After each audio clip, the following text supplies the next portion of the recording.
Alright guys, welcome back to the channel. I have a package here from a great dealership actually, Baxter Cycle. They have a lot of parts and equipment for older BSA, Nortons, old British bikes. As you can see, they were actually one of the first dealerships in the U.S. to pick up Royal Enfield when they started selling back in the U.S. around 1995 or so.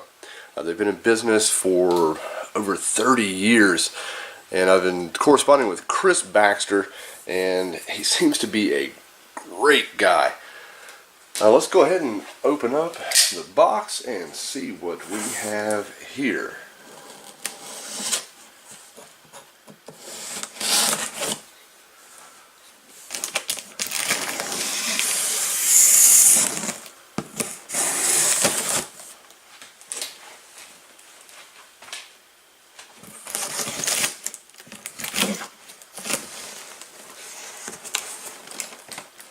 Oh, cool, paper.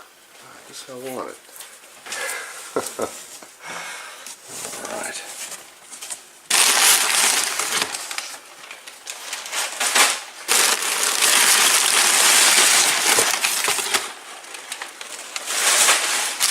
Oh, sweet.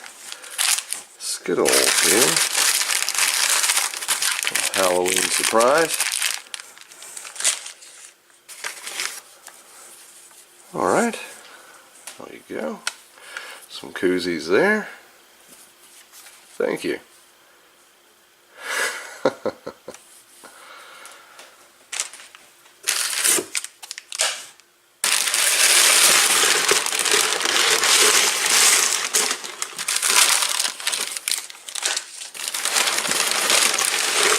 Alright, we have a set of handlebars here.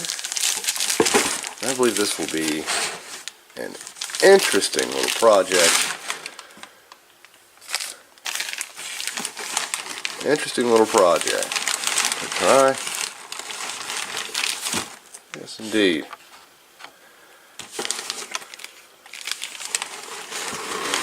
Alright. I'm going to go try to install these, and I will let you know how it turns out. Alright. Oh, well, we have something else here.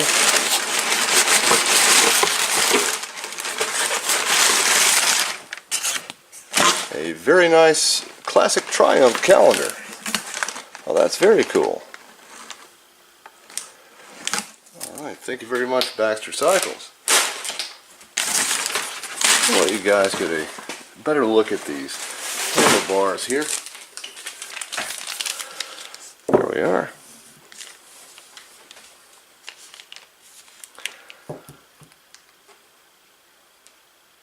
Very interesting. Very interesting indeed. Let's turn it this way.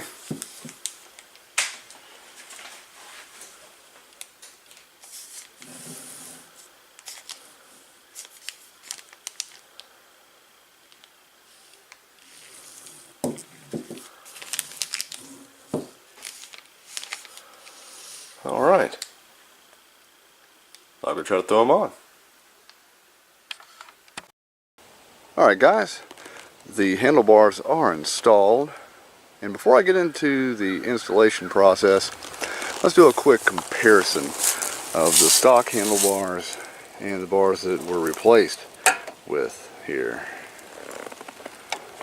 Let's set these up here. Alright. Good comparison there. Alright, as you can see, these handlebars are a little more sloped down. They're pulled back a little bit. It gives you a more comfortable riding position. Part of the installation, if you notice, the stock handlebars have these little holes here, one on each side. That is for the controls. There's a little pin right in here. You just mock it together. That's one way you could do it, is mock it together and mark where the pin is and drill the hole. I believe the hole was 7/16.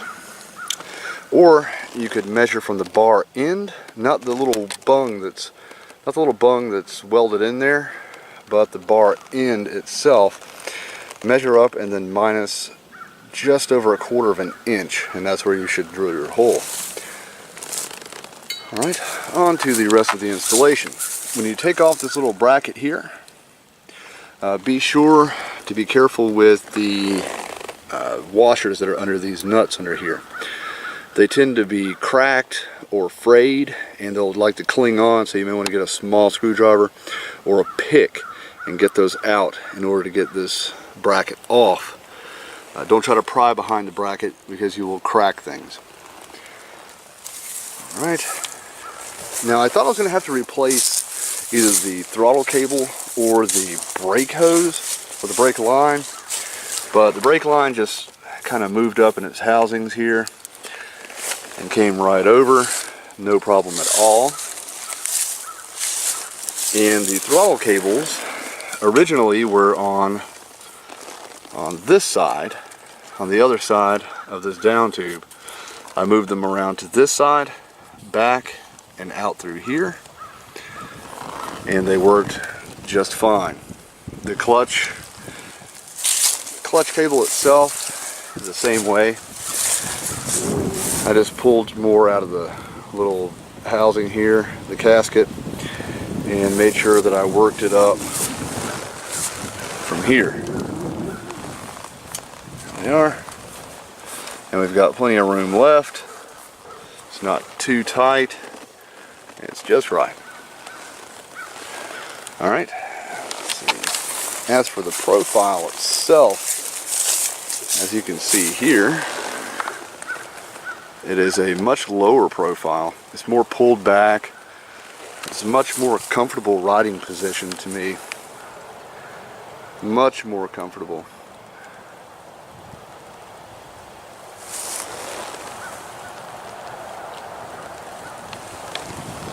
Alright, now what's more is these handlebars are actually period correct for the looks of the Classic 500 or the Classic 350 for that matter. These handlebars were originally designed for Indian motorcycles that were manufactured in between 1955 and 1959, like the Fire Arrow. They were actually manufactured by the Royal Enfield company, contracted through Indian. And that's pretty cool. Alright, as I said, there's a link in the description below to these handlebars and to Baxter Cycle's main website. Go ahead and check them out after the video. They've got a lot of things for British bikes, either classic or modern classic. Triumph, BSA, Royal Enfield, the list goes on and on. They've got hard to find parts. They've got just about everything you could think of. If you've been looking for it, for a classic British bike, there is a chance that they probably have it. Alright guys, thanks for watching.